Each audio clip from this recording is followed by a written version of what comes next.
pesquisas, abrir novos locais de diálogo, para a gente se encontrar num ambiente assim, né, formal, mas um pouco mais informal, para abrir as conversas e para apresentar também para os nossos alunos, e todos que estão nos assistindo aqui, um pouco dos diálogos e dos grupos de pesquisa que a cátedra tem desenvolvido ao longo dos anos.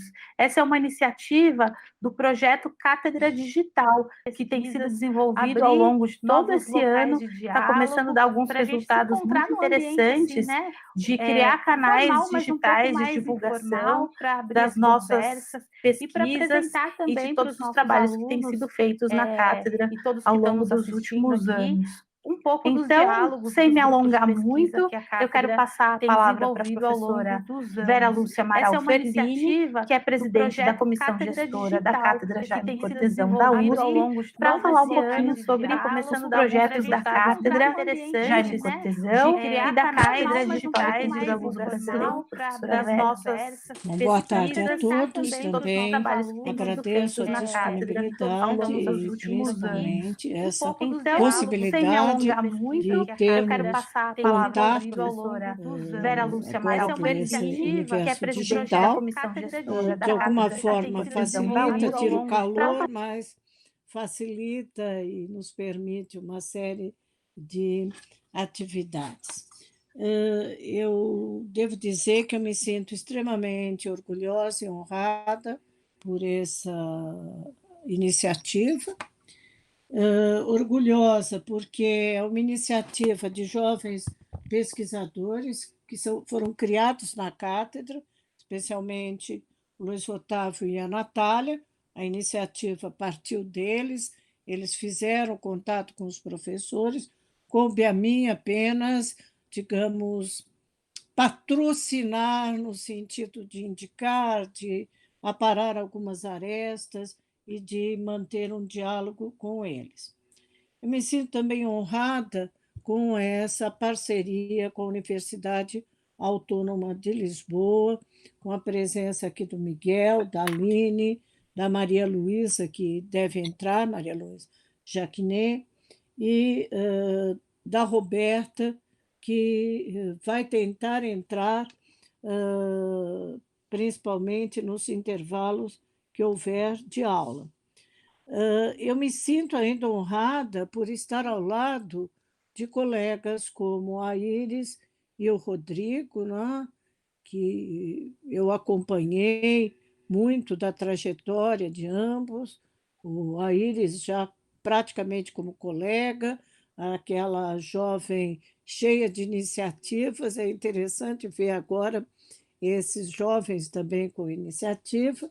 Eu lembro das atividades da Iris, quando ela veio me convidar para o colóquio Festas, né?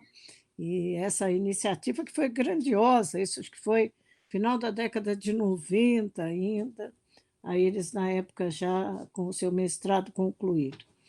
E o Rodrigo, que eu também acompanhei aí como meu orientando, como aluno, hoje como colega, como gestor da Associação dos Docentes da USP, inclusive agora, e com uma carreira tal qual a da Iris, aí, muito interessante, com orientações e com um rumo muito marcado.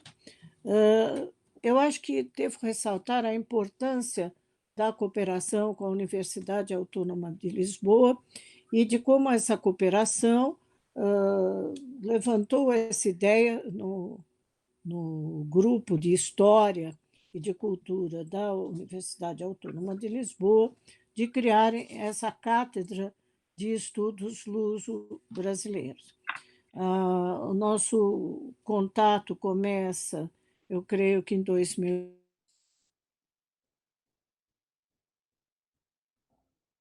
Espera, não te estou a ouvir. E luzes nos trópicos, né, que nós brincávamos, chamávamos de lusos, nos trópicos. Houve um problema aqui, eu vou ter que falar pelo celular como a Aline, porque houve uma queda da rede, caiu a rede. Mas estás bem agora. Estamos Ainda ouvindo bem. estou. Ele entrou na outra rede. Ele pegou, pegou a outra. Dá uma olhada o que aconteceu. Problemas tecnológicos. Problemas, eu estou sem energia. Nós estamos trabalhando com um gerador aqui. Está sem energia, né? Está sem energia aqui no prédio.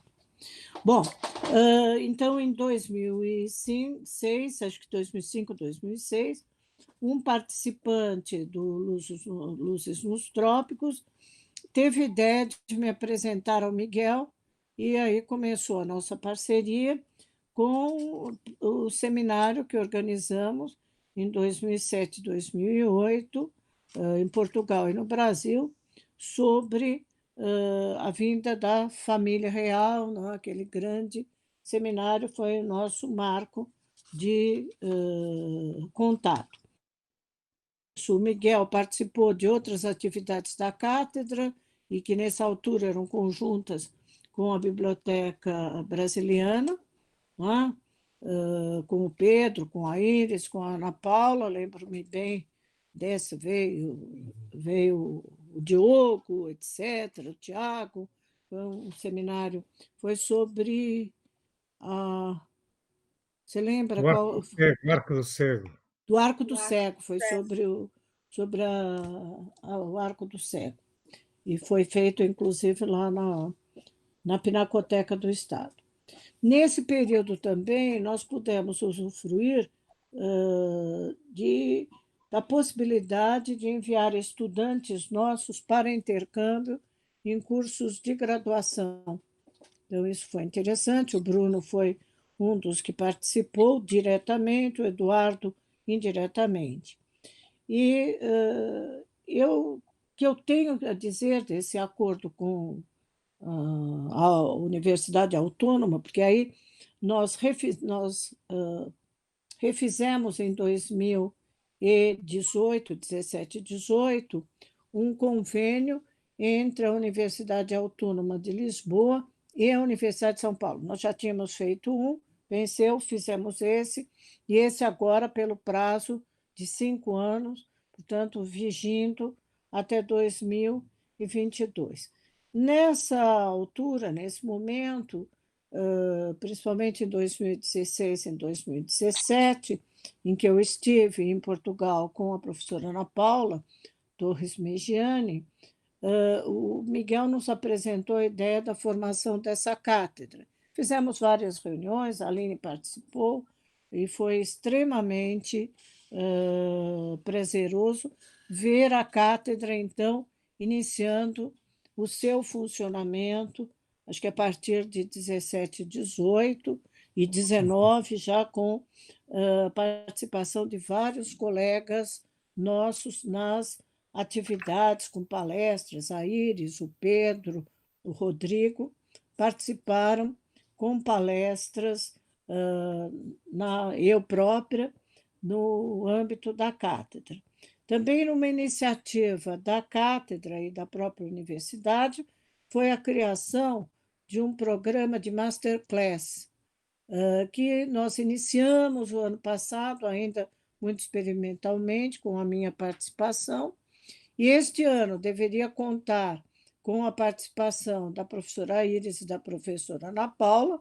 Em fevereiro estávamos dando os primeiros passos, mas tudo isso não pôde ter continuidade, né? Então, por isso a minha ideia de a abertura das Jornadas Luso-Brasileiras ser com a Cátedra de Estudos Luso-Brasileiros, né?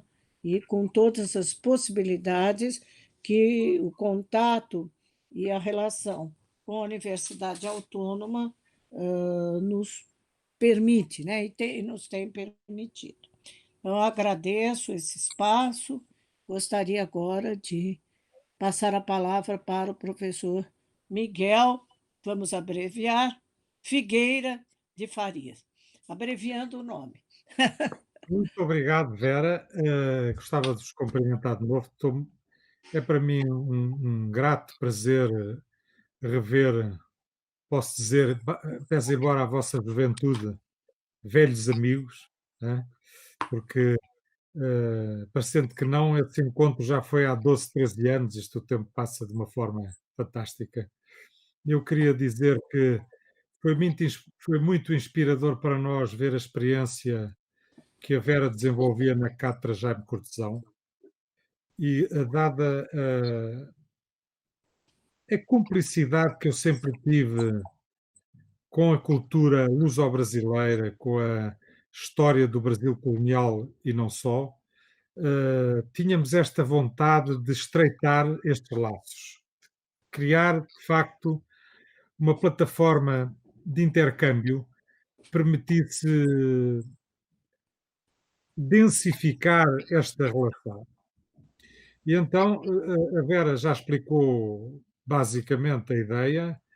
Nós, mercê desta ponto morto que o Covid veio trazer, houve aqui um pedaço de tempo que não foi propriamente dinâmico, mas eu queria dizer, para acrescentar ao que a Vera disse, alguns aspectos que me parece fundamental dar-vos a conhecer e, sobretudo, pedir-vos que sejam propagadores destas ideias e destas notícias desse lado do Atlântico. Primeiro, nós criámos um programa de bolsas de doutoramento em que temos tido a oportunidade de receber alunos brasileiros.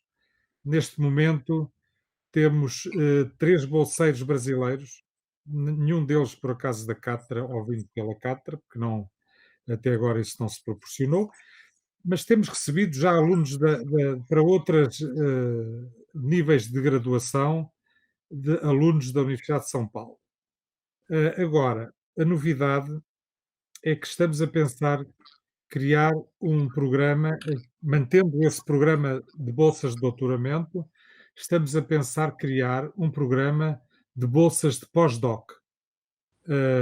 Bolsas que permitam, de facto, uma extensão de investigação, mas com expressão também na docência, de candidatos que revelem ter um currículo sólido e que permitam, de facto, conciliar os dois aspectos de uma docência, naturalmente, em parcial, em tempo parcial, mas que tenham tempo disponível para prosseguirem programas de pós de investigação em Portugal. Portanto,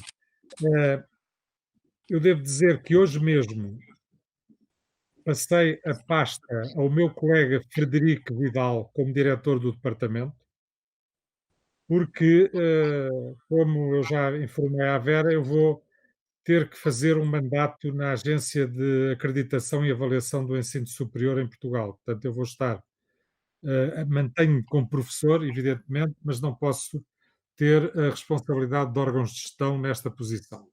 O Fred, juntamente com a Aline, juntamente com a Maria Luísa e juntamente com a Roberta, constituirão o time base de contacto para prosseguirmos este processo. Agora, eu recordo à Vera, e neste caso à Iris, que tenho muito prazer em rever, evidentemente que já não havia há imenso tempo, e que era uma das professoras que estava previsto, a ordem da vinda estava um pouco com a Vera, do vosso lado, como do meu lado estava comigo. Vamos, mal a vacina funcione, e Deus queira que seja rapidamente, vamos prosseguir neste processo de intercâmbio, porque é muito bonito isto do Zoom e do Teams e do Google e não sei o quê, mas não há nada como perceber o contexto do relacionamento universitário e associar à investigação a percepção dos ambientes. Isso para mim sempre achei que é um aspecto fundamental, o entrosamento, a cumplicidade, a informalidade do contacto nesse relacionamento e a possibilidade de um acesso direto a arquivos, bibliotecas. Não há nada que possa ainda hoje eu espero que nunca possa, porque estamos a entrar muito no Blade Runner e num mundo muito digital, isso assusta-me um bocado.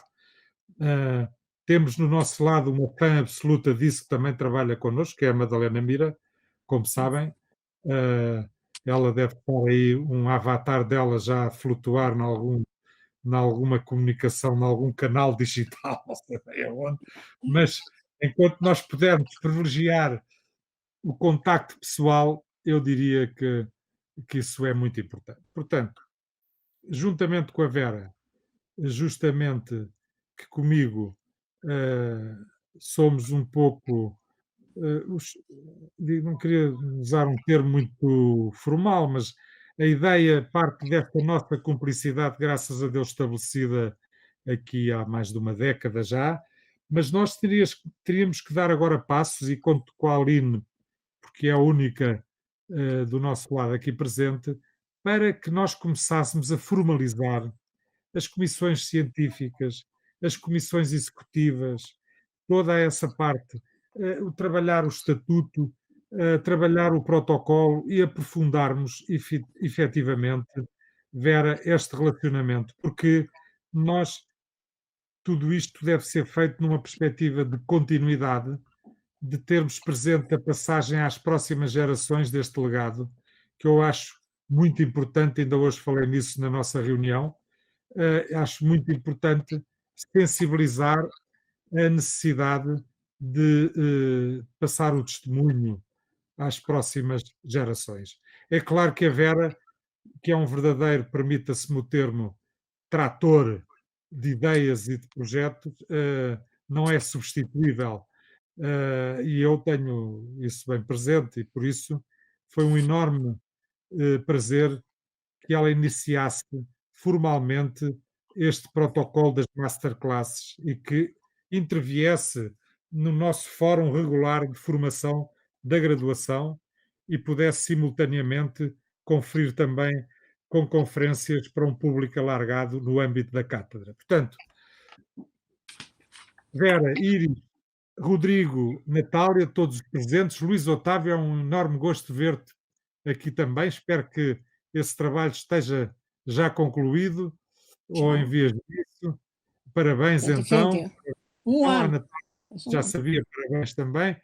A ideia, e não é só uma ideia, este projeto é uma porta aberta e uma janela atlântica que tem que continuar a funcionar, os dois sentidos, e temos que continuar a trabalhar, porque eu sou partidário daquela ideia de que a lusitaniedade não se esgota na ideia pan-europeia. Portanto, eu não posso de maneira nenhuma deixar o equilíbrio cultural do nosso departamento não ter uma componente profunda de estudos luso-brasileiros. Aliás, devo dizer que a reforma da graduação, e a Aline poderá falar um pouco, eu pedi-lhe que falasse também disso, a nossa reforma da graduação prevê, depois de um longo debate, devo dizer, que criássemos uma cadeira, uma unidade curricular de História do Brasil. Porque andou-se ali a oscilar muito História das Américas, História da América Latina, História do Brasil, e depois apareceu, de facto, uma linha de orientação que acabámos por optar nessa desmontagem do que é mais convencional.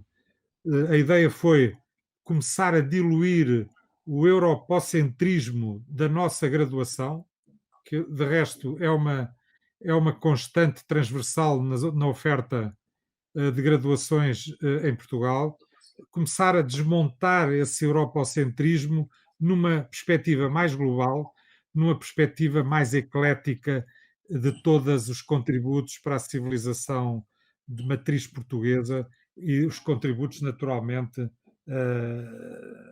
fundamentais que a nossa experiência colonial, agora tão discutida e tão debatida, e em boa hora o está a ser feito, porque nos conduz a ideias muito interessantes, possa ter uma expressão inovadora, uma expressão que permita reinterpretar desse passado, convergindo várias ideias e permitindo que esse debate se aprofunde e que traga novas leituras sobre o nosso passado comum. Aline, passo-lhe a palavra, não quero usar mais do tempo. Já sabem, venham, organizem-se e nós temos aí já um programa que vai ser retomado com uma conferência da Roberta no dia 30 e que a Aline passará a explicar. Passo-te então a palavra, Aline. Muito obrigada pela palavra. Lá Boa no tarde a comboio, todos. vejam bem as Peço tecnologias. imensa desculpa se ouvir algum barulho do comboio, mas enfim, como disse o professor Miguel, são as questões das tecnologias, têm esta possibilidade. Bom, também não querendo me alongar muito, gostaria de dizer que realmente estas relações que estreitamos com o desenvolvimento da Cátedra de História e Cultura Luso-Brasileira tem sido extraordinário. O Rodrigo recupera dizer que gostou de ver Belém na janela. Sim, eu tentei mostrar um bocadinho do Mosteiro dos Jerónimos e da Torre de Belém. De qualquer forma, tem sido extraordinário estreitarmos estes laços. Os contributos que os professores têm dado, principalmente a professora Vera Ferlini, mas também a Iris, o Rodrigo, quer dizer, têm sido extraordinários e têm desenvolvido, os alunos ficaram extremamente interessados nestas áreas, mais próximos da história do Brasil, e daí na nossa licenciatura, na reformulação da licenciatura, termos, para além de outras disciplinas como História da Ásia e da África, obviamente demos uma luz mais forte para a história do Brasil, exatamente para termos esta ligação mais óbvia com a cátedra. Vamos recuperar as nossas sessões. Desta feita vai ser online, no dia 30, às 18h30 locais, ou seja, 3 horas menos aí no Brasil. Depois irei enviar-vos o link em que a professora Roberta Stumpf vai então fazer uma conferência mais próxima dos estudos que ela está a desenvolver neste momento. E claro, também queria fazer esta referência a todos, de que nós vamos fazer as publicações de todas as conferências que foram feitas até hoje. Portanto, eu gostaria de pedir a todos que participaram para me enviarem, assim que puderem, os contributos das conferências, porque vamos fazer a publicação dos cadernos dos estudos da Cátedra de História e Cultura Luso-Brasileira. E penso, se alguém quiser fazer mais alguma pergunta, eu e o professor Miguel estaremos à disposição, com certeza. Muito obrigado, Aline. Hoje isto foi um dia, eu devo acrescentar só o seguinte, complicado, porque nós estamos em plenas aulas à tarde. Portanto, tanto a Roberta como a Maria Luísa, vamos ver se elas aparecem. Do nosso ponto de vista, também precisamos fazer aqui alguns arranjos para que todos pudessem estar aqui hoje. Eu queria passar a palavra, então, para a professora Iris Cantor, que é coordenadora do LESH, do Laboratório de Estudos de Cartografia Histórica, que também está associado à Cátedra Jaime Cortesão, para falar algumas palavras para a gente. Professora Iris. E, bom, estou muito feliz de estar nessa sessão com vocês, queridos companheiros, camaradas da cátedra, e justamente essa possibilidade de rever o Miguel, a Aline. E eu me sinto muito privilegiada, né? Desde que eu entrei na USP como professora em 2003, né? A cátedra tem sido um abrigo seguro, né? E tem me ajudado muito a promover as iniciativas, né? Que eu invento. Então eu tenho esse apoio que eu prezo muito. O contato com a Universidade Autônoma de Lisboa também foi uma das situações mais gratificantes que eu vivi, né, nesse período já de docência na USP. O Miguel tem sido, né, também não só, né, muito hospitaleiro, mas também uma espécie de mestre, né, e me orienta, inclusive conhece melhor os arquivos brasileiros do que eu mesma.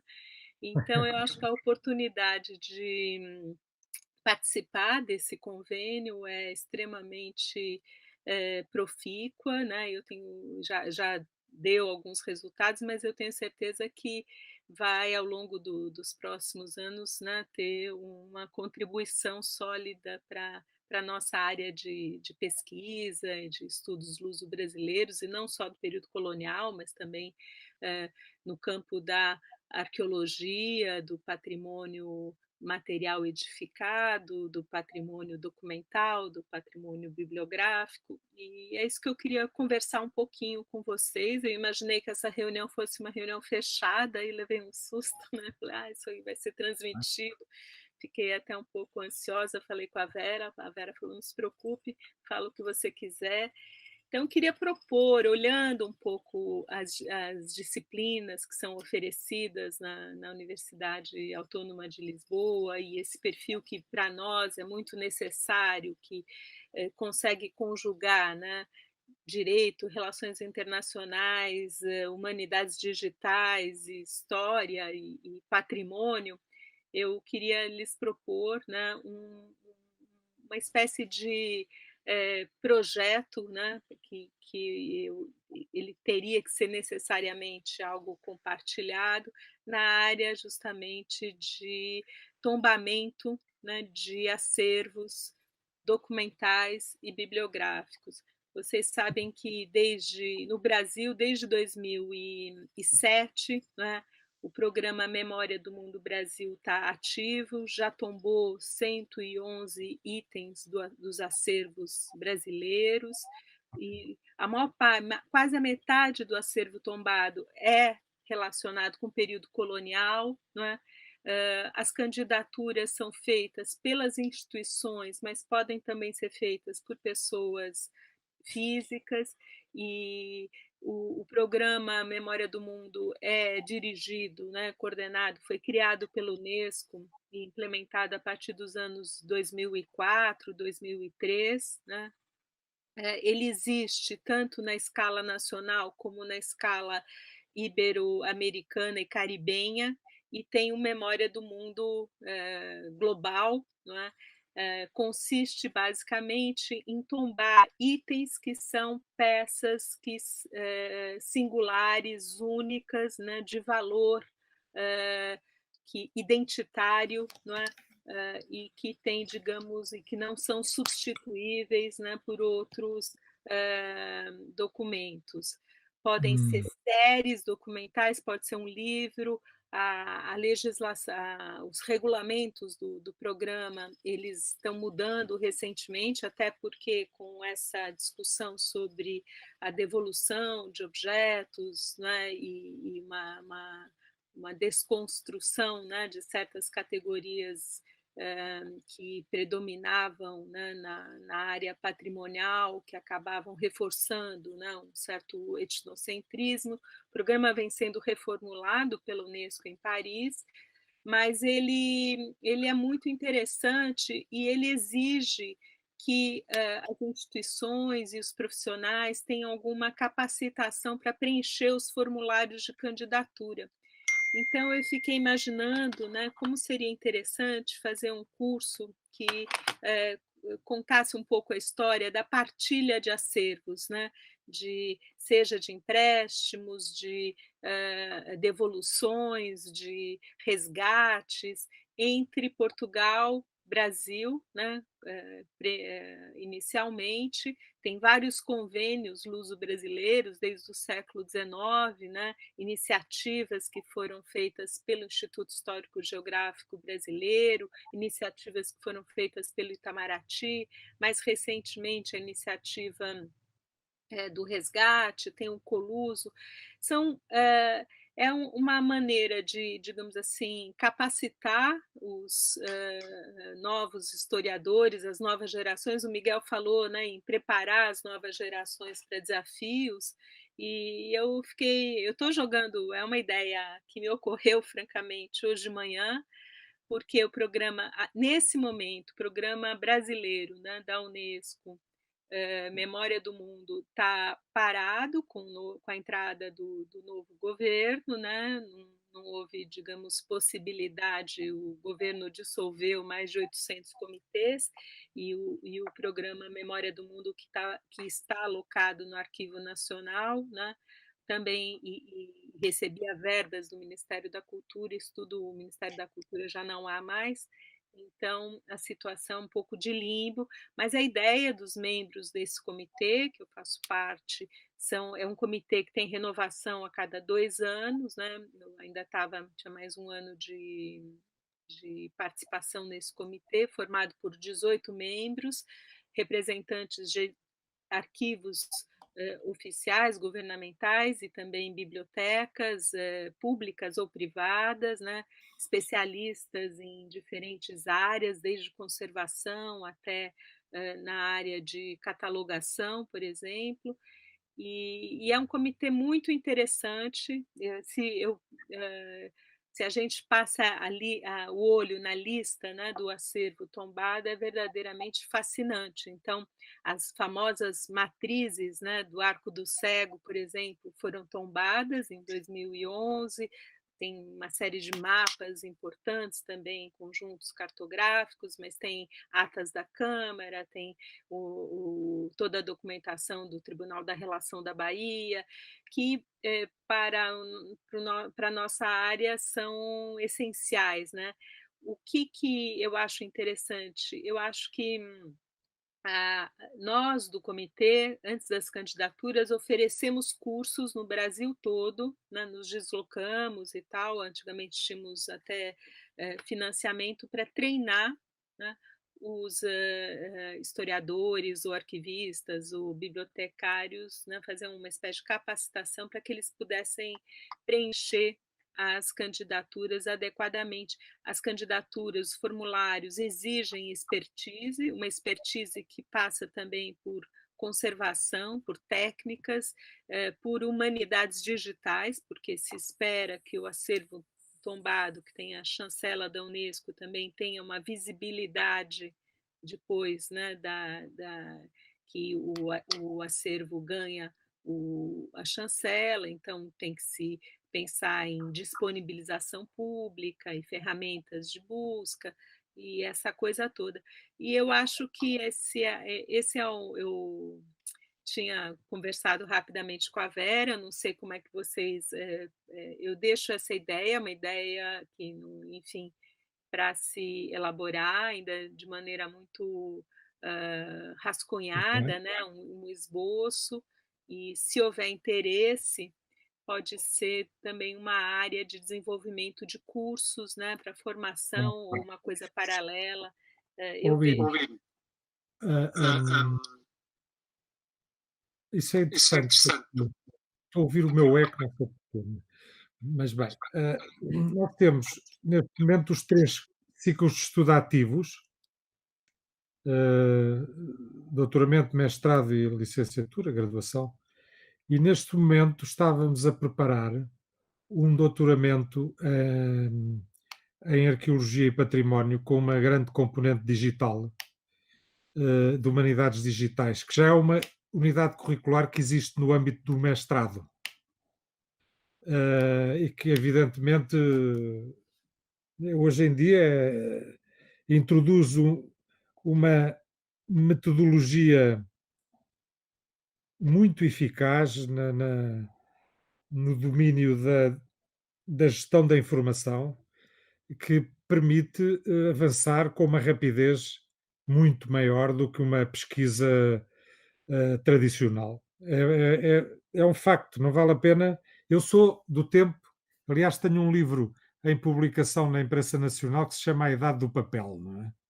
Eu sou precisamente ainda da idade do papel, mas de qualquer forma não podemos deixar de admitir que não há nada a fazer, temos mesmo que aderir a esta nova situação.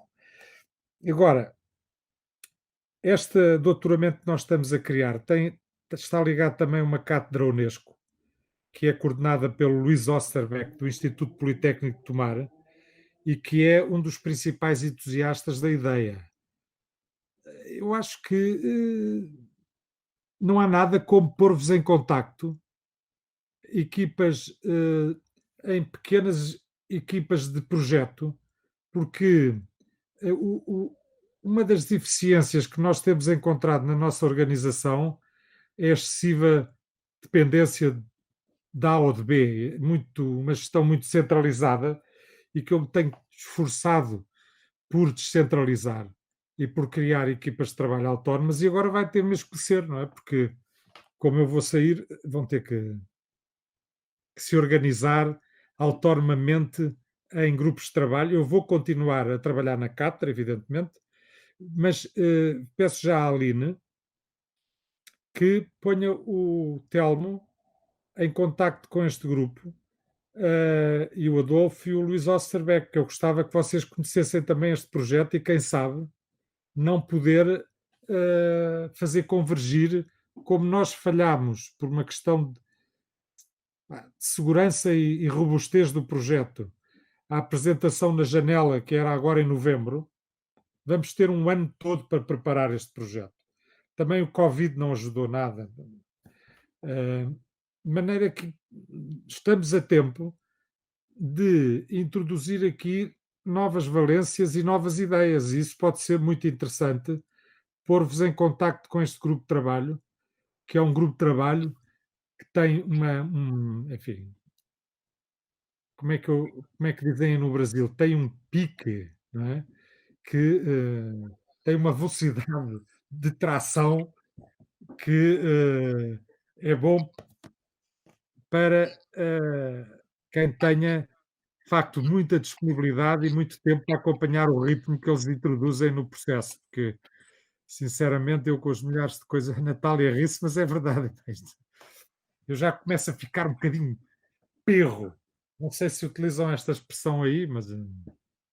Não, na verdade, o que você falou de novas valências é o que importa, acho, tanto para a cátedra, né, como para o UOL, fazer conjugar, né, primeiro os acervos que estão em Portugal e os acervos que estão aqui, que de repente podem vir a ser objetos dessas candidaturas, sabe? Eu acho que no momento em que a gente está rediscutindo, né, a importância desses patrimônios documentais, sejam eles, né, também ligados à cultura material também. Então, eu acho que a UOL, como tem uma inserção também nas áreas técnicas, né, e seja de engenharia, de arquitetura, enfim, pode ser muito interessante. Essa área é uma área muito interdisciplinar, né? A atual presidente do comitê é uma arquiteta, diretora do museu não sei se você conhece, do Pará, de Belém do Pará, Jussara Derenge. Eu acho que já estive com ela, sim. E aí eu também colocaria alguns membros do comitê, junto com também o Luiz Otávio, a Natália, para a gente fazer uma espécie de levantamento de ideias possíveis, né? E as que são realizáveis, né, Vera? E as que são impossíveis. Eu acho muito bem, Iris, eu acho muito bem, e ainda por cima, vamos lá ver. Este meio de comunicação é extraordinário, porque a qualquer momento podemos fazer uma reunião, não é? E, portanto, temos de tirar partido disso para começar na primeira fase do processo, não é? E isso é muito importante. E eu acho que faz todo o sentido começarmos a trabalhar em projetos comuns, não é? Agora, há uma exigência que é necessário ter em cima da mesa, que é esta: as pessoas que se envolverem nos projetos têm que ter disponibilidade, porque senão corremos o risco de começar as ideias não terem depois o desenvolvimento que é necessário. E eu estou a fazer este sobreaviso porque nós temos que destacar do nosso lado, Aline, quem vá de alfa a ômega, não é? Claro, exatamente. Quem é que pode participar e em que medida, não Para é? todo o processo, porque Tem que ser, Nós também. claro.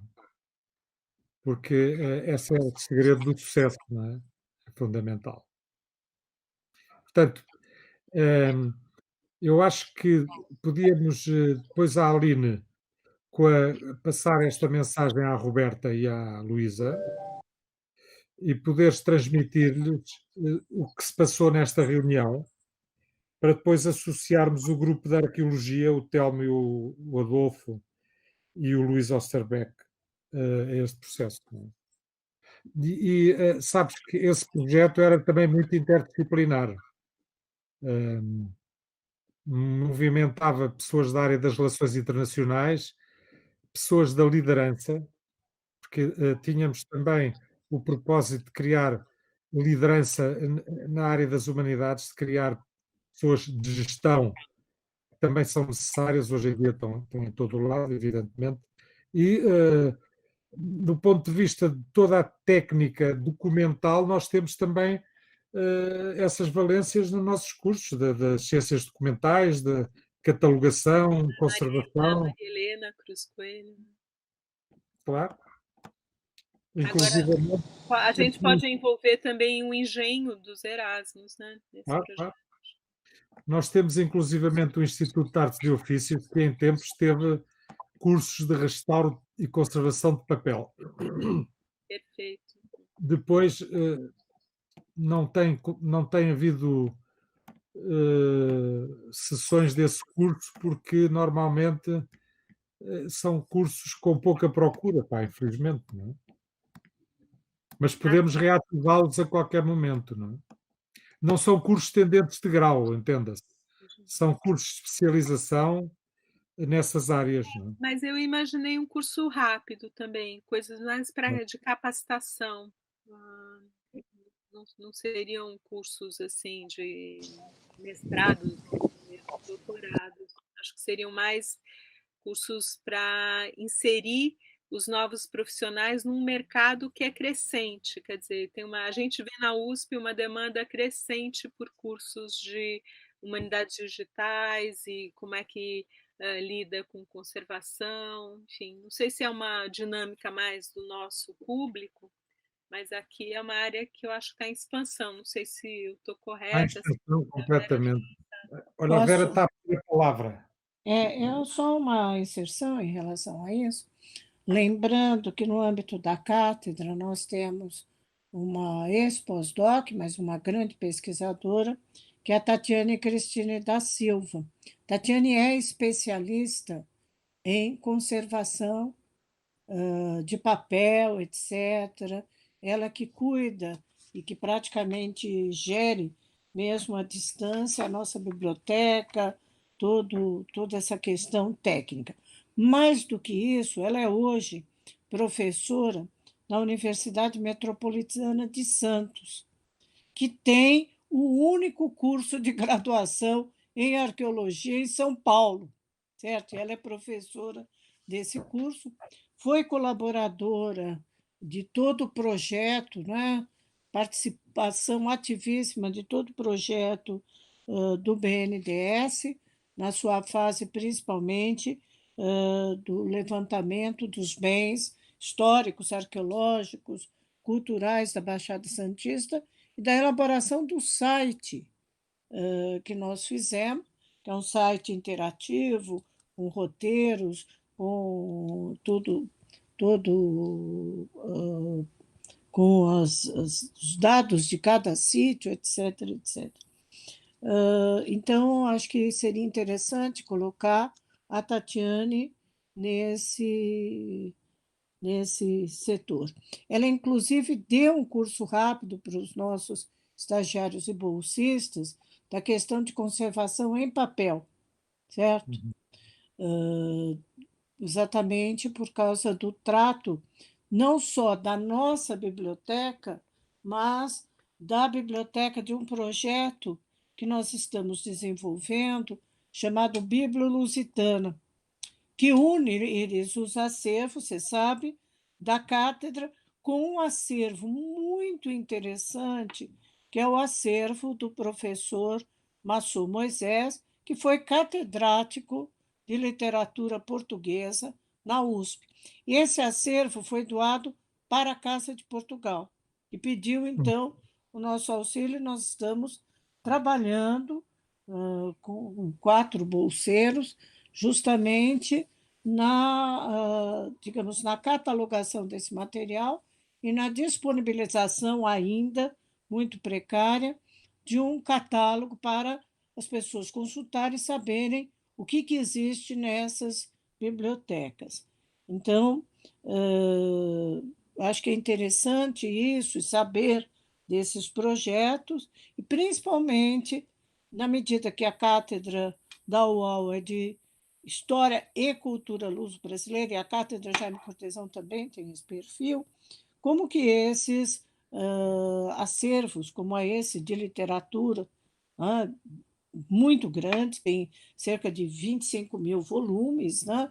Dá margem, além do seu tombamento, a inúmeros projetos, como que isso pode ser integrado. Mas só Moisés, que muitos, até em Portugal, estudaram pelos manuais dele, né? Tinha os manuais dele de literatura, né? Eram antologias de literatura extremamente importantes. E tem uma biblioteca excepcional, inclusive com livros, primeiras edições, etc. Né? Então, nós temos, agora também um pouco parado, nós estávamos pensando em retomar essa semana a visita de um dos nossos bolseiros para continuar o trabalho lá, mas em função desse novo estágio de contágio em São Paulo, que cresceu, hoje já falo em 26%, nós estamos assim um pouco Está renitentes. complicado. Hã? Está complicado lá, aqui Está também. complicando. Lá, aqui está complicado. Ô, Está Vera, mas complicado porque os hospitais estão sem vaga. Os hospitais retomaram suas atividades normais. claro.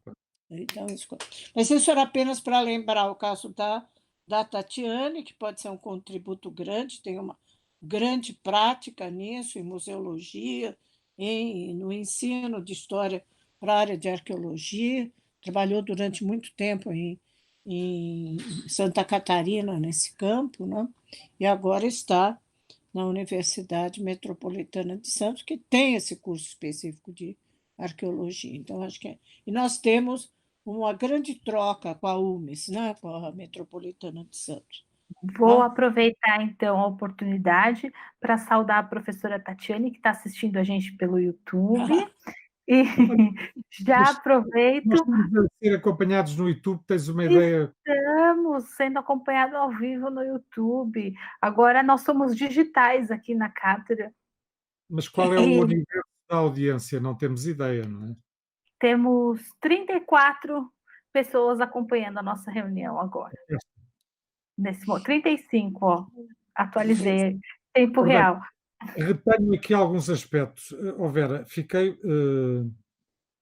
de veras interessado em perceber o que é que se pode fazer para reforçar a oferta na área da arqueologia. Isso vem ao encontro deste processo de curso à distância que nós estamos a tentar planear no futuro. Eu acho que pode ser um curso à distância que permita estágios em Portugal para quem quiser concluir os seus trabalhos, porque efetivamente poderá ser uma mais-valia. Eu vou pedir ao novo diretor do nosso departamento, que entra em funções no dia 1 de dezembro, para ver se ele pode entrar aqui um bocadinho connosco para eu vos apresentar. Estou-lhe a mandar neste momento uma mensagem. Ótimo, professor. Enquanto ele isso... acaba a aula às 6. Ele está a dar aulas agora, o Frederico. Queria dizer, Natália, num minuto. A Jussara, eu acho que eu conheço, Iris, sim senhora. Eu acho que para isto funcionar eficazmente, podíamos, de cada lado, triar os projetos que pareçam mais adequados e trocar documentos escritos. hum? Porque eu não tá, isto é um primeiro encontro. Acho que se nós tivermos dessa ideia que tu expuseste já uma explanação num documento, será mais fácil pô-la a circular e acrescentarmos alguma coisa para podermos avançar. Também do nosso lado, vamos ver o que é que podemos enviar para. Vou-vos Só, pôr em só, contato com esse grupo de arqueologia. só Eu, duas eu, coisas sobre arqueologia, só duas coisinhas. Eu acho que a elaboração dessa minuta aí é importantíssima, né, Iris? E fazer um pouco essa minuta do que é essa proposta. Mas há uma outra coisa interessante em arqueologia da USP, que eu tive muito contato com os jovens da arqueologia. Dentro desses projetos nossos de arqueologia, de humanidades digitais, etc., de, de cátedra digital e humanidades digitais, uma de nossas bolseiras, então, uma aluna da graduação, há um ano veio conversar comigo que ela queria, dentro disso, e esse era um projeto que está sediado na Pró-Reitoria de Cultura e Extensão, que eu sou responsável, fazer um game, um jogo digital de, para ensino básico, ensino elementar, e me pôs em contato para desenvolvermos esse projeto com um grupo da arqueologia formado por doutores com especializações. Eles desenvolveram isso a partir de um projeto que eles fizeram de arqueologia em Herculano, né, na região ali da Pompeia, Herculano, e criaram realidades virtuais e games. É um grupo, um deles agora está até a fazer um pós-doc lá no GELD, no Pará, mas tem colaborado com a gente. Esse grupo se chama Arise. Não sei se aí eles conhecem o Arise, que é um grupo de pesquisa da arqueologia. E tem Uhum. colaborado conosco. Essa menina está a fazer um projeto de um game para o engenho, quer dizer, tomando o engenho dos Erasmos, fazendo agora o roteiro, né? Já levantou os materiais, fez os primeiros desenhos, né? Tem um nome isso próprio em game, e mas eles já têm um game interessante sobre, acho que é sobre Herculano, que foi, inclusive, compartilhado, entregue, está sendo usado pela Secretaria de Educação do Estado de São Paulo, certo? Agora, é um pessoal, quer dizer, que toma a pesquisa de base arqueológica, eles são arqueólogos mesmo, com pesquisas, esse está agora no Pará fazendo uma pesquisa a partir do GELD, a partir daquelas áreas remanescentes no Pará, mas está sediado no GELD, e desenvolve também esse campo das humanidades digitais. Então, esse é um projeto, foi até apresentado, chama Vitória, menina, foi apresentado no seminário de iniciação científica na última quinta-feira, né? Então, há várias questões aí, e é interessante, talvez depois, a Iris ter contato com esse pessoal. Esse pessoal é muito interessante. Eu O não Guedes sou uma gamer, certo? é que se chama Eu o não Flávio mexo Machado. com jogos digitais, mas dei todo o apoio, tenho dado apoio, feito a orientação, digamos, científica da questão, dos roteiros, da veracidade, de quem são os personagens, quais são as etapas da produção, o levantamento das imagens, para eles desenvolverem isso. Então, só Olha, lembrar. A Roberta está entrando. Ah, cadê a Roberta? Olha cá, menina, quanto tempo! Que prazer tê-la. Já lembrar que a Natália vai corrigir, Roberta, a sua inserção, né? Nós tínhamos eu fiquei em dúvida, eu sabia que você estava na UAL, mas não sabia se ainda não estava no CHAN, né? Mas o Olha, mais agora importante é que a entrou, Roberta é mais uma luso-brasileira aqui para o time dos exatamente. luso-brasileiros. Oh, Vera, agora apresento-vos o Frederico.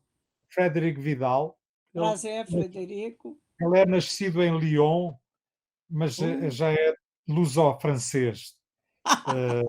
Portanto, já fala facilmente a nossa língua Sim. e pronto, e hoje mesmo foi empossado do cargo de diretor do departamento, portanto ficas a conhecer a Natália, a Iris, o Rodrigo. Muito prazer a todos. E Eu a conhecia a Vera, já estive com ela aqui na Nós UAL. tivemos um lindo jantar. Sim, fizemos um magnífico jantar, é verdade. Entre outras coisas. Essa não me lembro. Gostaste do vinho que eu indiquei? Que era um Onde é que vinho foi? italiano, aquele vinho da Úmbria. Ui! É. Não me lembro disso, para que agora estamos Então, todos. isso eu não esqueço de si. Não foi muito agradável. Foi. Muito Mas bem. muito Entre prazer. outras coisas. Fred, agora, eu estava aqui, a Iris e a Vera expuseram aqui algumas ideias muito interessantes e eu acho que era importante pôr em contacto este grupo também com o nosso grupo de arqueologia e com o Sim, nosso grupo que está a fazer aquele doutoramento à distância. muito bem, sim, claro, com certeza. E agora o futuro é vosso, não é? Sim, depois, sim.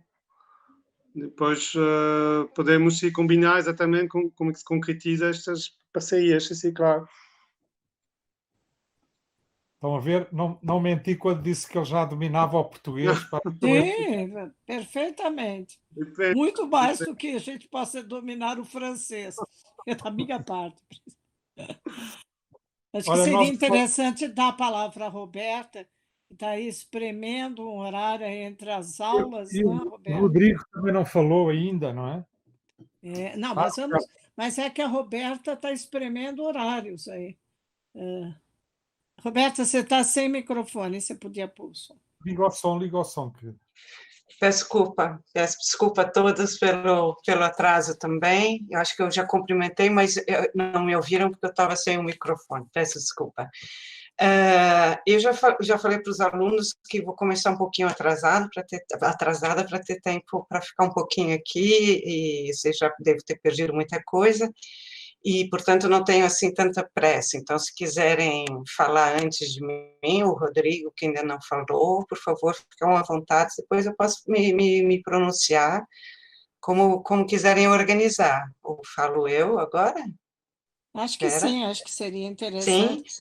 falar um Tá pouco bem, desse muito seu bem. projeto que eu vi sobre rebeliões, etc. Pois é, esse é um projeto que é organizado, sobretudo, quem encabeça isso é a Mafalda Soares da Cunha, não? Da Universidade de Évora, e que são várias universidades que fazem parte, e eu fazia parte estando como investigadora do CHAN. E, portanto, é um projeto que eu participo e muito interessante, mas é um projeto, sobretudo, de mobilidade, coisa que, nesse momento, ninguém consegue fazer, não é? De mobilidade, Quem que está de investigação. participando pela Bahia? É a UFBA, é o Everton. A Patrícia não está, a Patrícia Valente. Aí, se ela faz parte da equipe, é muito provável, porque é, sobretudo, história moderna, né? Então, acho que a Patrícia Valim entra. No projeto anterior, ela fazia parte também, que era o Bahia 16-19. A Patrícia é também uma cria da cátedra. Sim. Eu conheci justamente a Patrícia na USP, não é? Fomos colegas da Patrícia Valim. Assim como também a Iris e o Rodrigo, já não me lembro bem, acho que o Rodrigo é mais novo. Mas o que posso falar desse projeto, Vera, que vocês apresentaram agora, de um trabalho junto das duas cátedras? Eu estou bastante motivada, evidentemente, porque é um espaço que temos para falar, né, para tratar da história portuguesa, da história brasileira, luso brasileira, e por incrível que pareça, não é assim tão comum aqui em Portugal. Eu digo isso lá pelos anos que eu passei no CHAN, que é um centro de investigação que está ligado à história da expansão portuguesa, já teve alguns nomes, centro da Quem, da Leimar, agora é só a história das humanidades, mas estou me referindo ao CHAN também porque, curiosamente, é mais comum aqui, falo pela minha experiência de lá, as pessoas estudarem mais Ásia. E eu não tenho, assim, tantos interlocutores aqui como se poderia imaginar que há. O que significa que, para mim, é absolutamente estimulante essa possibilidade de estar trabalhando e desenvolvendo mais a história luso-brasileira com o intercâmbio de professores, docentes, o intercâmbio de investigadores. Inclusive, o Rodrigo Recupero, o ano passado, retrasado, não sei nem se ele se lembra disso, entrou em contato comigo para me passar de me dizer que um aluno ali da filosofia, o Lucas, agora não me recordo o apelido dele, que é orientado por ele veio, vou sintetizar, de qualquer forma, foi uma experiência que deu muito certo, ele se chama, depois eu procuro, e talvez o Rodrigo me ajude nisso, mas, enfim, ele veio aqui como aluno de licenciatura, com a bolsa da FAPESP, passou aqui um tempo, foi super interessante, e o que posso dizer que eu acho que agora, na UAL, vamos ter condições também para receber os alunos da USP, como tive essa experiência, alunos que querem fazer também não só licenciatura, o mestrado, doutorado, ou doutorado sanduíche, tem tantas modalidades, né? Isso é que não falta. Claro que sabemos que estamos passando por um período difícil em termos de financiamento às humanidades, tanto no Brasil como em Portugal, mas isso não serve para nos baixarmos a cabeça, pelo contrário, sinceramente, eu acho que é aí que temos que nos unir, fazer convênios, intercâmbios e tentar justamente fazer com que isso dê certo e manifesto aqui toda a minha vontade e disposição, né? Para além de concordar aí com o que vocês já apresentaram, as duas novas, eu vou fazer essa conferência que a Aline me convidou, e estou muito contente por isso também, de apresentar um trabalho que já mais antigo, meu, e depois estar também em constante contato com vocês, assistirem as palestras que vão ser dadas através da Cátedra Jaime Cortesão. Eu posso, por enquanto, manifestar o meu interesse. Qual é o título da palestra? A palestra chama-se O Sangue, os Serviços e o Dinheiro. Trajetórias de ascensão social no Brasil colonial, que eu vou pegar alguns estudos de cara. Pega, sobretudo, o século XVIII, porque como a intravenalidade é mais do século XVIII. De onde? Todo o Brasil? Isso é do Brasil colonial, exato. Mas toda a documentação de todo Não, o Brasil? a documentação tem do Rio de Janeiro, tem Minas Gerais, mas eu pego 2 casos específicos, mas um deles também como eu estudei mais Minas Gerais, a questão dos... um dos casos é Minas Gerais e o outro é o Rio de Janeiro, mas tentando discutir essas questões. Essa semana, na nossa aula, nós estávamos falando sobre isso, sobre essa acumulação e essas fortunas em Minas e no Rio, na aula de História Econômica. Mas vai ser um prazer, claro, não podemos perder.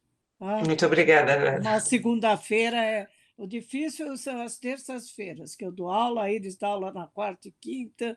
Então, sim, é difícil coincidir, sim, que bom. Agora vai ficar online, né? Essas palestras. Aline, essas conferências vão ficar online no nosso... Sim, vão ficar online.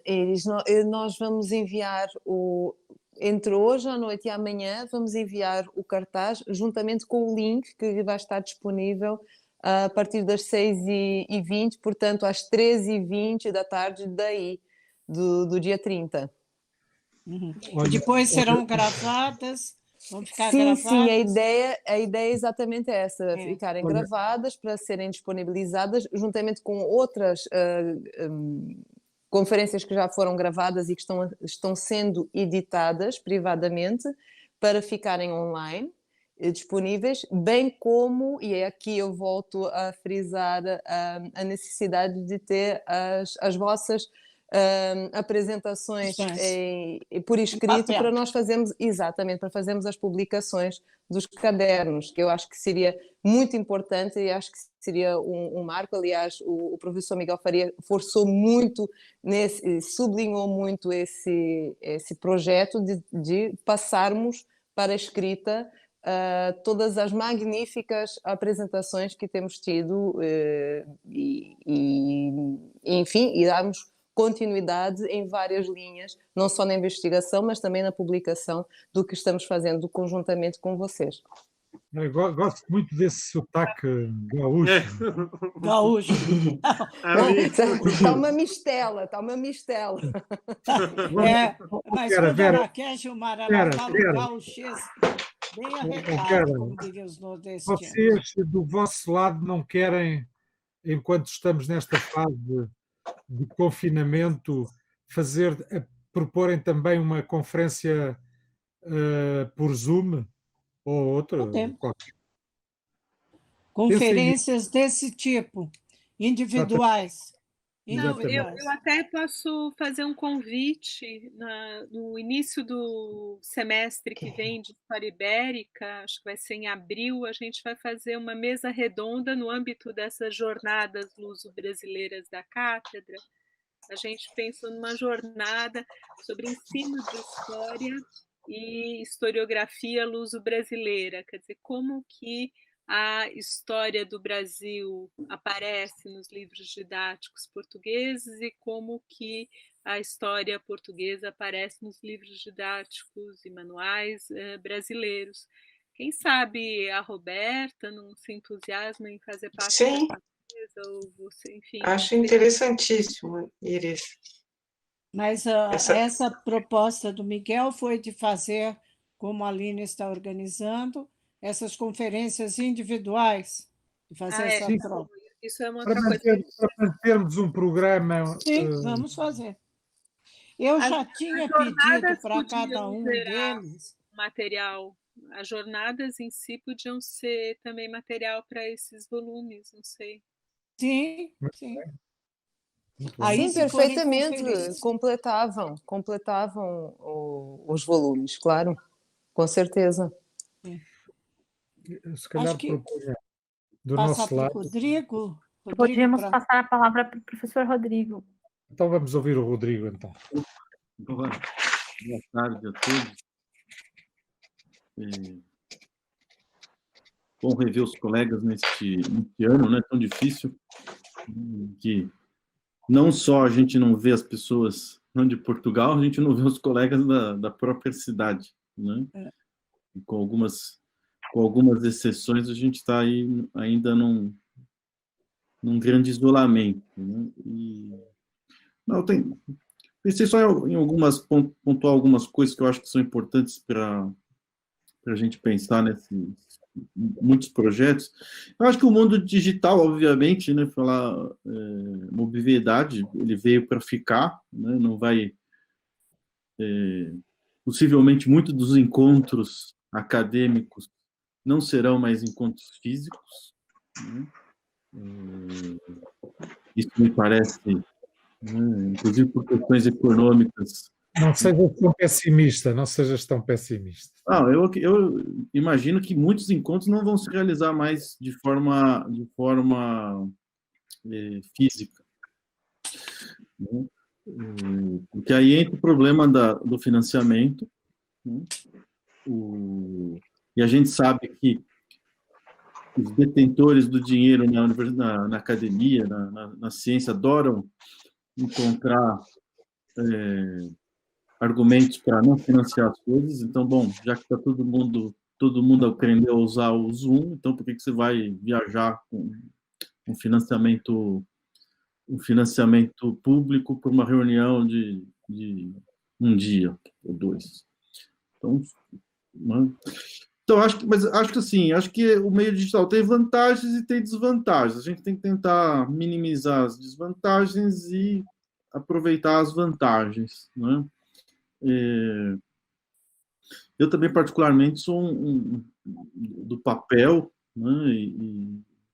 E acho essas coisas muito chatas, num certo sentido, mas reconheço também as utilidades, porque uma reunião como essa, obviamente, a gente não faria praticamente nunca, né? Claro. Então, dificilmente a gente conseguiria ter todos aqui numa sala física.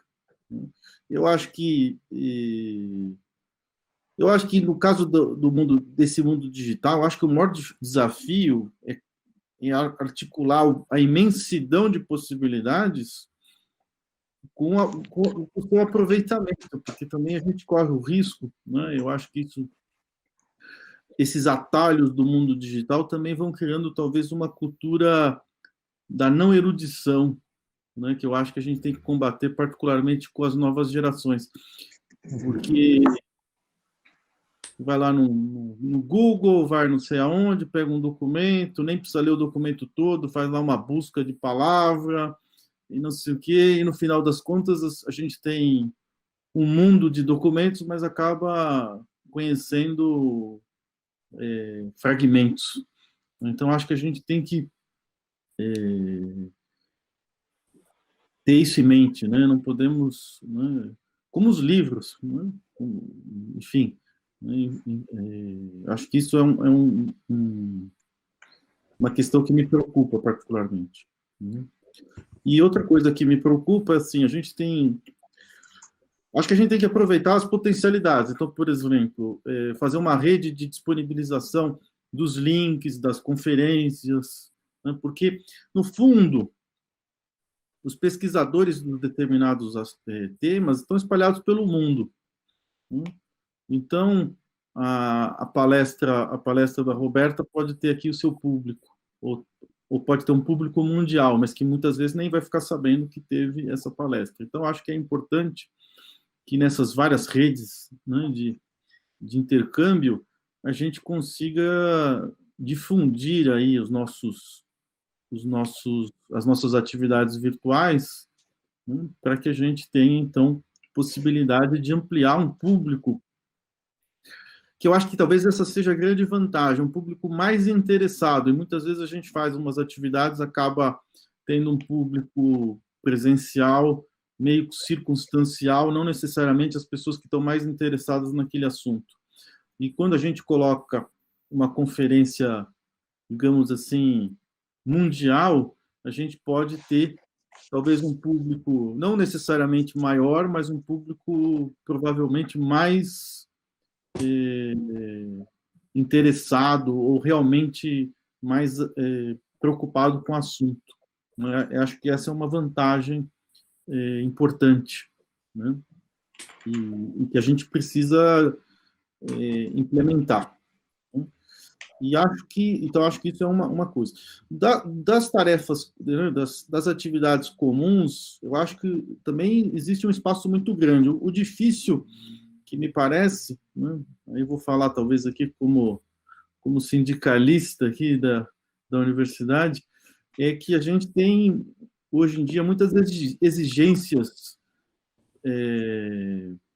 práticas. Então a gente tem que fazer aqui se preocupar com o que eu vou produzir para garantir que o meu relatório,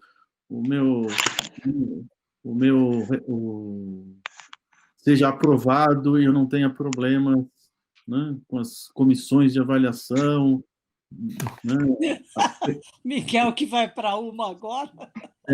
Não, eu digo isso porque, claro, as pessoas, todos nós gostamos desses projetos e de ter esse intercâmbio, mas no final das contas a gente precisa garantir, né, a nossa, não sei como imagino que em Portugal também tem essa situação. Aqui, com certeza, cada vez maior, e a USP particularmente, cada vez mais tem isso, né? Estamos todos no mesmo barco. Não dá a gente não pode mais ficar flanando pelo mundo do conhecimento se a gente não garantir que a gente tenha algum resultado efetivo que seja contabilizado pelos detentores aí dos postos de avaliação de uma forma positiva. Então, acho que isso também é um desafio. Estou colocando aqui um problema porque a gente tem que escolher, talvez, o que a gente pode fazer em conjunto. Porque, evidentemente, todo mundo gostaria de participar de muitas coisas, mas, muitas vezes, é preciso ter aí o seu resultado concreto, né? Para manter, enfim, seja o emprego, seja os financiamentos, sejam as bolsas, sejam, enfim, as várias possibilidades que estão colocadas. E acho, então, aí pegando um pouco a reunião que a gente tem feito aqui, eu acho que a gente tem a questão da documentação, que a Iris apontou, eu acho que é um tema importante, né, livros, documentos, que estão espalhados pelo mundo, né, e muitas vezes tem coisas no Brasil que interessam muito mais aos historiadores portugueses, tem coisas em Portugal que interessam muito mais, eventualmente, aos brasileiros, e até em outros arquivos pelo mundo, né, os documentos e os livros circulam muito, né, circularam e ainda circulam. E uma outra possibilidade sempre que é possível são as nossas efemérides, né, as famosas efemérides. Tem 22 aí na porta, né, a gente já tinha, né, o Miguel e a Vera, né, tem planos aí para 22, né, a independência, né, né, são coisas que a gente também, né, e como o Miguel lembrou, né, o tempo passa rápido, a gente não precisa pensar só em 22, depois vão ter outras coisas, né, mais para frente que a gente pode estar pensando também em atividade, porque é uma forma sempre possível, né, de difusão, de chegar a um público, inclusive, maior. E, por fim, pensar os temas possíveis comuns, né? Eu acho que aqui tem muitos temas de pesquisadores, né, que poderiam gerar aí trabalhos, ou pelo menos ações minimamente coordenadas, né? Então, acho que tudo isso são possibilidades que a gente podia explorar, né? Então, na verdade, mais algumas ponderações. Eu acho que o desafio, né, como eu falei, é tentar extrair as vantagens desse mundo digital, né, compensar aí as desvantagens. Enfim, era um pouco isso que eu queria falar. Posso só fazer uma pergunta? E aí, para os gestores aí, para o Frederico e para o Miguel, e o Miguel agora nesse novo desafio, né? Um como chefe de departamento e outro como uma avaliadora, aí, como dentro desse órgão que corresponde quase que à CAPES, né? E faz a avaliação. Acho que é uma coisa que o Rodrigo lembrou, e não sei, eu não tinha pensado. A minha confortável posição de professor sênior, quer dizer, claro que para termos de pesquisa, de bolsas de pesquisa, eu preciso disso, mas como acreditar, como dar validade a essa imensidão de atividades que nós, pelo menos há 5, 6 meses, temos desenvolvido por via digital. Quer dizer, claro que essa iniciativa do Miguel, essa insistência do Miguel, como a Aline falou, de que nós façamos os artigos ou essas comunicações para constituírem cadernos. Então, esses cadernos terão que ter o código de acreditação, não sei se é ISBN, se é SSN, qual vai ser. Como que uma atividade como essa nossa hoje pode ser devidamente validada para fins curriculares, etc., etc. Então, é também, quer dizer, como eu falei, eu não tinha dado conta disso, porque, para mim, nessa fase, não é a coisa mais importante.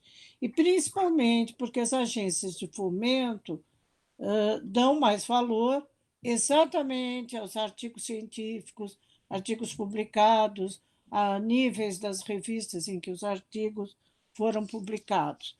Quer dizer, que tipo de discussão alguém sabe se está tendo no mundo, em Portugal, no mundo em geral, sobre isso, Miguel? Olha, o que eu posso dizer sobre isso é o seguinte. Eu acho que há uma. Depois de ter havido uma euforia na área das humanidades relativamente ao peer review e às revistas indexadas e à bibliometria pura e dura, hoje penso que começa a merecer um consenso que deve haver um equilíbrio bastante razoável e adequado à especificidade da área científica a que nós estamos ligados. Ou seja, é muito importante a publicação de monografias e está a ser revalorizado, obviamente, a publicação de livros. O que não quer dizer que se abandone completamente a outra vertente. Portanto, este equilíbrio, este balanço entre a publicação de artigos em revistas indexadas e com revisão por pares continua na ordem do dia. Sobretudo, eu estou de acordo com a Vera e devo dizer que estou no seu pelotão enfim, hoje em dia já não pode ser que faça, que me interesse por algum tema que interessa às revistas especializadas, mas não é um motivo que eu estou numa fase, como a Vera compreenderá e todos compreenderão, nós temos um período em que podemos estar mais aptos a fazer sínteses, fazer grandes sínteses, do que a estar a procurar mandar papers para aqui e para acolá.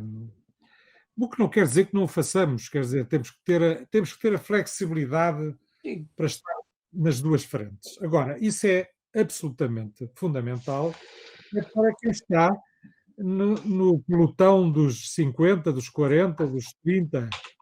Quanto mais novos, mais a anglo-saxonização da investigação e da pesquisa se impõe. Felizmente temos um francês como diretor do departamento e que poderá equilibrar essa tendência anglo-saxónica de publicações em inglês, não é? Eu lembro-me que tivemos uma discussão muito interessante no colóquio em São Paulo sobre isso, até com alguns nossos queridos colegas portugueses que reviram a posição deles com o tempo, não é? Aquela fixação na publicação em inglês e na publicação em revistas indexadas, mas sobretudo a publicação em inglês, é necessário, mas não. Nós temos neste momento um problema em Portugal com a avaliação dos projetos de investigação, porque a história levou um arraso completo. Portanto, houve um escrutínio que limitou muito os projetos premiados e que fazem parte, como tem sido discutido por alguns dos nossos colegas melhor posicionados, a uma ofensiva contra a nossa área disciplinar, que não é uma moda portuguesa, mas é uma moda global, digamos assim. Portanto, há uma valorização de outras áreas nas ciências humanas e nós temos que estar atentos a isso e tentar defender a nossa dama, digamos assim. Portanto, voltando à nossa ideia, eu penso que as publicações das cátedras nada impede que elas tenham peer review, embora, notem bem, há aqui uma dualidade importante, que é as publicações por convite e as publicações por candidatura. Nós podemos manter as duas com condições diferentes, porque eu acho que quem é convidado a apresentar um paper ou uma conferência pode ou não estar disponível para que haja peer review sobre o que vai apresentar. Portanto, não. É um caso para pensarmos. Esta discussão é muito antiga do que fazer às comunicações e conferências por convite. Não sei se, Fred, se queres intervir neste tema. Sim, só para completar, de facto, concordo com o que está a dizer o Miguel, que hoje em dia os modelos de avaliação são muito mais híbridos, e a bibliometria pura e dura está a ser contestada. Apesar de tudo, eu acho que é necessário fazer um esforço de valorizar o que estamos a fazer. Eu acho que, obviamente, a publicação é importante e, sobretudo, todos os níveis de indexação. Por exemplo, há pouco a Aline falou da divulgação online das conferências no canal do YouTube. Acho que podemos fazer um trabalho, por exemplo, de criar no repositório de uma das universidades, ou até existe repositório luso-brasileiros, na RECAF, na Oasis, não é? Lá no Brasil, para colocar os vídeos e os vídeos podem ser identificados como o DOI, não é? O número. E isto, por exemplo, cá em Portugal, eu penso na CAPES também, a FCT valoriza todas as publicações que têm um identificador eletrónico, um DOI. E nós podemos, ou seja, todas as atividades, mesmo às vezes conferências, cartazes, podem ser colocados online nestes repositórios institucionais com identificadores, e isto é valorizado, no fim de contas, acaba por ser valorizado pelas agências. Isso tem um certo cuidado para fazer um trabalho de disponibilização, digamos, dos nossos trabalhos de uma maneira muito organizada, não é? Por exemplo, eu acho muito importante criar um canal YouTube, mas tem que ser também associado às instituições, não é só colocar online e mais nada. Tem que haver este sistema de identificação e que, obviamente, não sabemos muito bem como é que isto vai avançar, mas, em princípio, hoje em dia, as agências de financiamento, ao nível europeu, também estão muito consideram isto valorizam este tipo de material, não há dúvida. E tudo que está disponível online está valorizado, mas tem que ser indexado.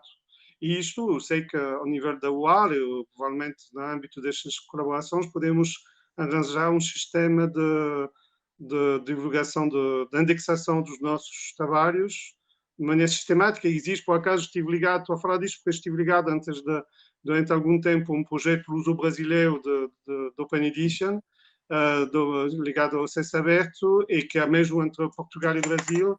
Então, eu sei que há muitas colaborações em termos institucional entre os dois países. Isto é muita coisa que está a acontecer. É muito fácil encontrar canais de divulgação que estejam reconhecidos dos dois lados. Isto não há problema nenhum. É só nós fazer o trabalho para colocar as coisas.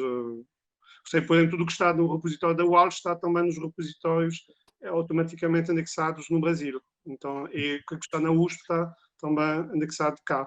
Então, não há dificuldade a fazer este trabalho. Mas tem que ser feito, de facto, tem que ser feito.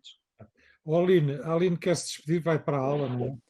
Pois, eu peço desculpa, eu adorei esta nossa reunião. Eu peço desculpa, mas tenho mesmo de entrar online para começar a aula, que vou ter agora da parte do pós-laboral.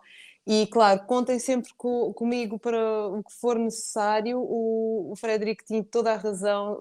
Podemos perfeitamente criar um canal específico para a cátedra, exatamente para colocar online todos estes elementos. Aline e Fred, eu, modestamente, fazia a sugestão para os dois lados pensarem em criarmos uma comissão permanente. Sim. Pode ser 2 pessoas de cada lado, mais não, para poderem fazer fluir mais rapidamente todos os projetos e toda a informação. Pensem nisso. Claro, para articularmos, com certeza. Ok? Bom, então eu despeço-me, um beijinho a todos, muitos bons trabalhos e obrigada por esta oportunidade. Tchau a Deus a todos. todos. Um beijo. Deus. Eu só Vou queria... aproveitar. Opa, posso, professora, só um minutinho? Pode, Vou pode. aproveitar a oportunidade para saudar aqui o professor Carlos Gabriel Guimarães, que está assistindo a gente pelo YouTube, mandar um abraço a todos, e o professor Pablo Oller Montserrat também, que acabou de mandar um recado aqui para a gente. Eu tenho uma perguntinha que veio aqui de um chat faz algum tempo, que o Rafael Augusto Tavares dos Santos pergunta sobre a questão da integração entre Portugal e Brasil em relação aos materiais didáticos, como é que toda essa nossa integração tem se transmitido aos materiais didáticos e como a história do Brasil e de Portugal é vista nos materiais didáticos atualmente. E veio uma pergunta também para mim pelo WhatsApp, perguntando sobre, na questão da integração e das cátedras e dos programas de cooperação entre a Cátedra Jaime Cortesão e a Cátedra de História e Cultura Luso-Brasileiro, pergunta sobre a possibilidade de projetos comuns, por exemplo, de fazermos doutoramentos de dupla titulação entre as cátedras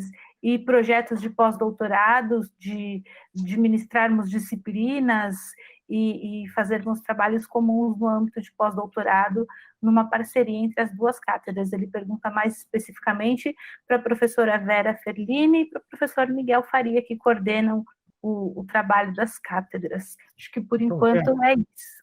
De materiais didáticos, acho que a Iris que podia falar um pouco de como isso está sendo pensado agora, né, Iris?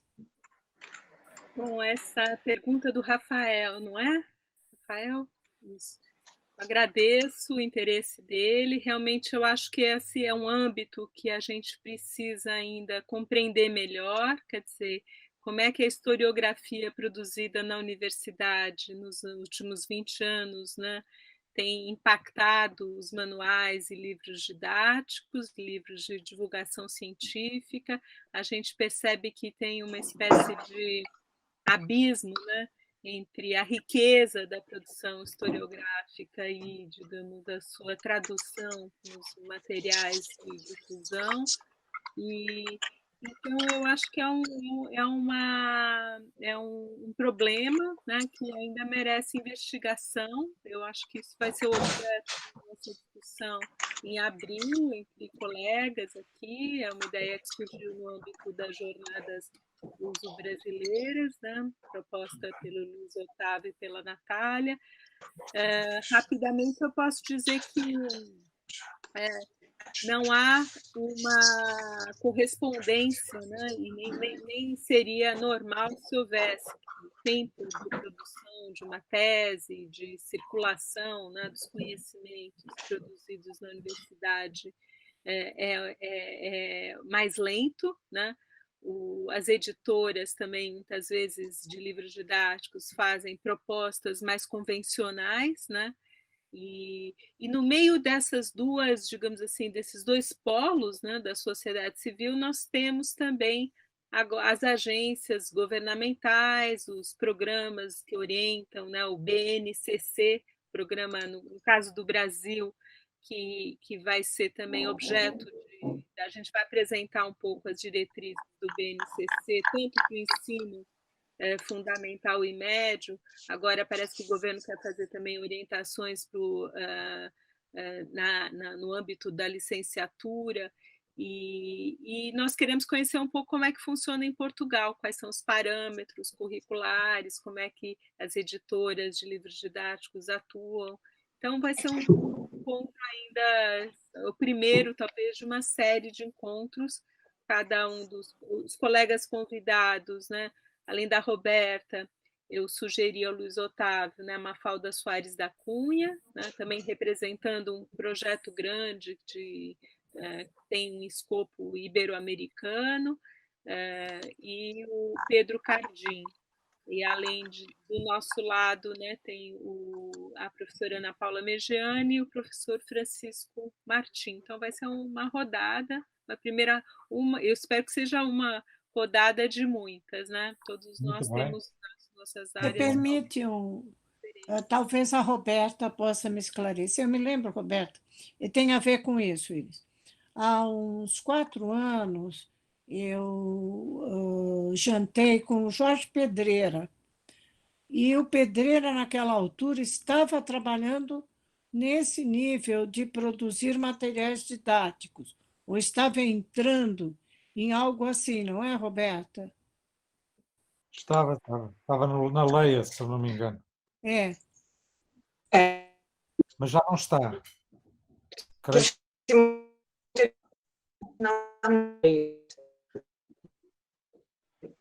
Está falhando um pouco o seu som. Está falhando. É apenas para lembrar, Iris, foi a única pessoa, assim, digamos, do nível acadêmico aí de Portugal, que naquela altura me falou dessa possibilidade. Era, então, exatamente acho que eu jantei com ele e com a Leonor, se não me engano, e que estava entrando nesse campo, não sei qual experiência que ele teve nesse campo, certo? Pois eu não... Eu acho que ele tinha por acaso falou-me nisso, ele tinha um programa de manuais de uma editora que tentava ter uma expressão também no Brasil. Não é? Uma grande editora portuguesa, que é a Leia, se eu não me engano.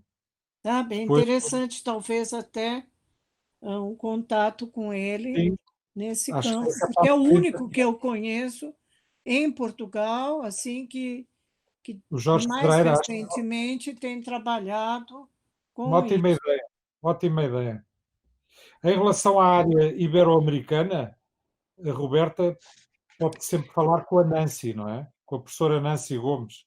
Sim, sim, com a professora Nancy, que é agora é a chefia do departamento, né, de Relações Internacionais da UOL. Professora da graduação. Exatamente, da graduação. Claro que podemos falar com ela, mas a propósito dessa... Vocês estão me ouvindo agora bem? Agora sim. Está bem? E eu vou falar e depois vou ter que me despedir também para ir para a sala de aula virtual. Então, peço desculpa também por isso. Para todos, daqui a bocadinho temos que... Sim. Eu acho essa ideia da Iris, dessa mesa redonda, a primeira mesa redonda, e depois pensar em outras, uma ideia muito, muito interessante. Claro que ela sempre vejo um fosso, né, entre aquilo que é produzido na academia e aquilo que vemos nos manuais didáticos, mas a ideia dela de fazer essa, pelo menos saber fazer essa investigação, de saber o que tem sido ensinado e o que aparece nos manuais didáticos aqui sobre a história do Brasil. Acho, sinceramente, nós, através desse projeto da Mafalda, do Resistance, eles tinham uma proposta muito similar. Seminário, entende? Em função, para ter tempo, tem que ter de manhã e à tarde.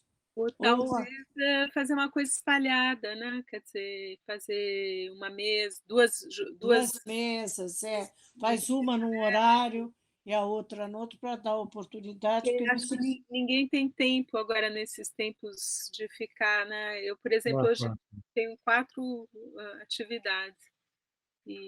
Vera e Iris, pensem nessa modalidade antes de nos irmos embora. Distância. Acho que depois seria... Eu fiquei muito interessada na fala do Frederico e do Frederic, que talvez a Natália e o Gilmar conheçam, porque a minha pergunta era justamente como que se pode creditar as atividades na internet, né? Webinários, conferências, etc. E ele, então, falou desses repositórios que podem, então, indexar esses vídeos, né? A identificação eletrônica, na experiência dele, que a própria CAPES aceita isso. E foi a questão que o Rodrigo falou, quer dizer, nós temos que, eles principalmente, eu também, por causa de bolsa de pesquisa do CNPq, que preencher o currículo e colocar e dar créditos a isso. Claro, claro. E há 6 meses que estamos trabalhando, basicamente, nesse tipo de atividade.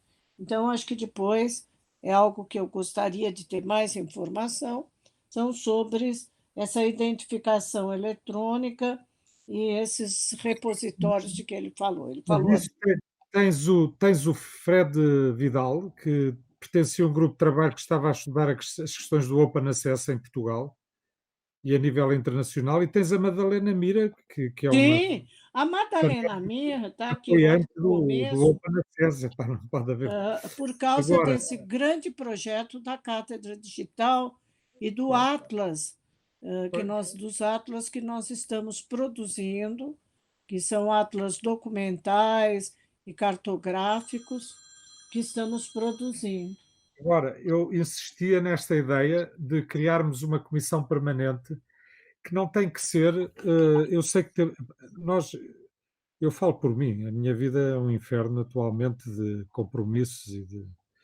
Portanto, eu achava que deviam ser júniores a começar por manter Sim. esta chama, porque eles têm mais disponibilidade e tempo. O Luís Otávio ri-se. Então, a Natália está a dar aulas da USP, tem aulas no ensino médio. Então, Pois, quer dizer, mas eu portanto, arrumo. Eu Pode passo dizer que mais tempo online que os apresentadores de programas de TV. não, a gente arruma, né? Apesar de que tem uma pessoa notável, que eu gosto muito, mas está a terminar o seu doutorado, que é o Rogério, que é o Roger, que é orientando da Iris. Tem o Fernando, agora, que é um pós-doc da Ana Paula, um pouco, sim, a Natália e o. nós temos a Raquel, temos o Francisco, que vocês já conhecem, É. Então, a Madalena. há um jeito de fazer.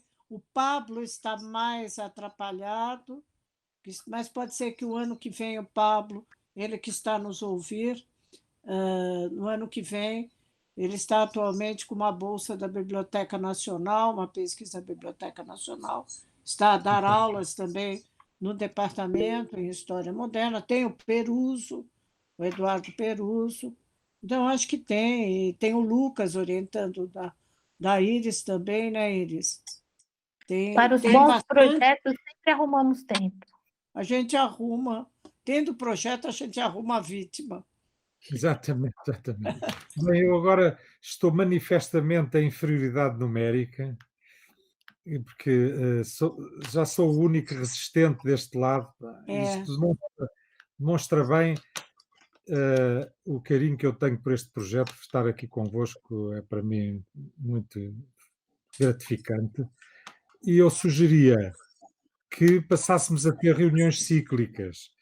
E quem pode marcar essas reuniões cíclicas é essa comissão permanente. Eu acho que a Aline pode dar um jeito e acho que a Raquel, do nosso lado, e o Francisco poderão assegurar a fluência da organização destes meetings, que eu acho que são importantes. Sim, vamos depois, fazer isso então. em Então, acho que relação esse fica o nosso desafio, não? De formar, a- então, a em comissão. relação a projetos, Vera, era bom termos documentos e ficaram a conhecer o Frederico. Não sei onde é que fica o acento tónico no. Acho que é Frederic e não Frederico. Porque ele não é francês?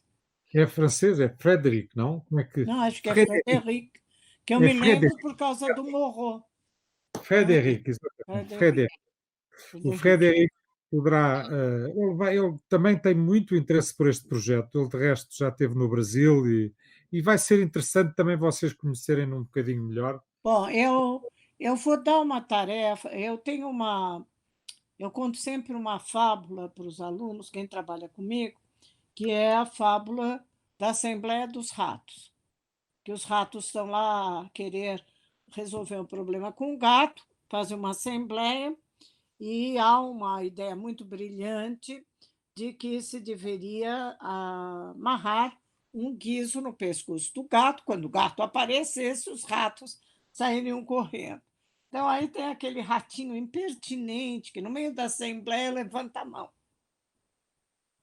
Aí ele levanta a mão e fala, pois não. Falou, e quem vai amarrar o guiso no pescoço do gato? Certo? Então, todo mundo que me vem com projetos, eu digo isso.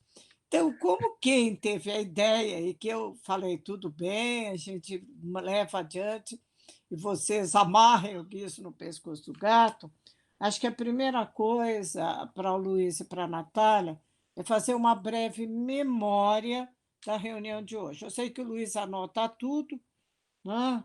Ele faz memória até das nossas conversas diárias, várias por dia, ao telefone.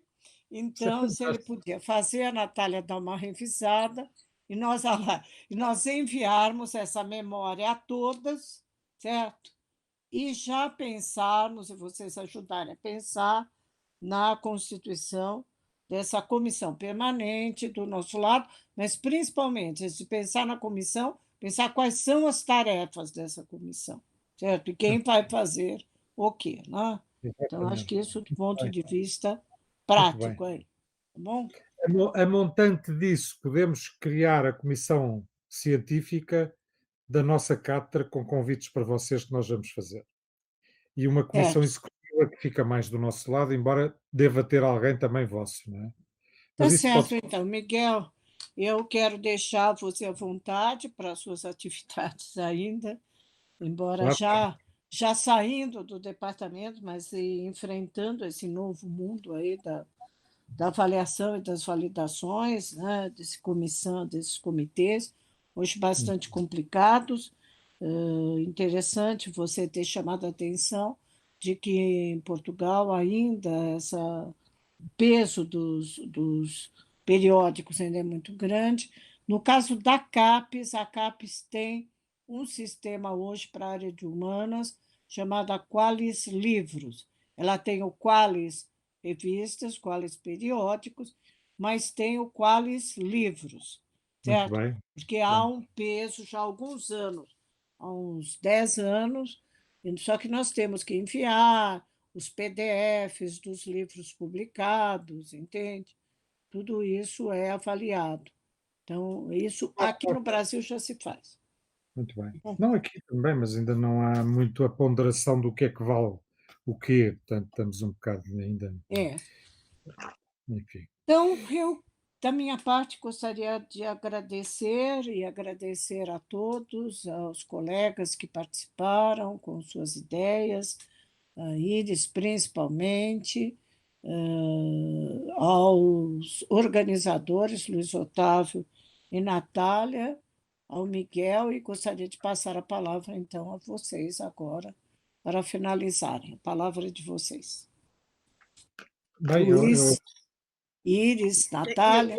Eu agradeço também o convite do Luiz e da Natália, essa boa companhia do Miguel e da Vera e dos demais colegas, do Rodrigo, da Aline e da Roberta, e acho que foi uma reunião muito interessante, propositiva. Agora a gente vai, né, amarrando as pontas, acho que o projeto do Luiz e da Natália é importante para todos nós, para a área de História Ibérica, né? Então, tenho certeza que todos os meus colegas apoiam, né, integralmente essas iniciativas, e fico à disposição na medida das minhas possibilidades, né, para uma outra ideia. Eu sei que muitas coisas a gente não consegue realizar imediatamente e a gente elabora, eu vou elaborar com vocês, se vocês quiserem, né, 2 minutas iniciais, tanto para a ideia do Memória do Mundo, como para essas mesas redondas ligadas com o ensino, né, de História do Brasil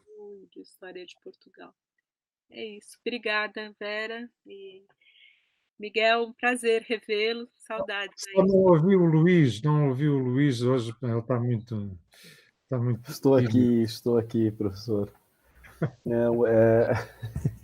Não, tanto eu como a Natália, a nossa ideia inicial era essa, de restabelecer um diálogo, digamos, mais formal, porque o diálogo pessoal, as redes sociais nos permitem essa manutenção, ver uma foto, mas esse diálogo mais formal, acadêmico, e foi bom, porque numa conversa eu estou contando aqui pelo menos 5 projetos grandes para a gente poder executar. Então, isso Bem. para mim é maravilhoso. E eu só tenho a agradecer a presença de todos, professor Miguel, professora Roberta, professor Frederico e a Aline, também professora Aline, e do lado dos brasileiros, professora Iris, professora Vera, professor Rodrigo, pela sua disponibilidade imediata em atender o nosso convite. É isso.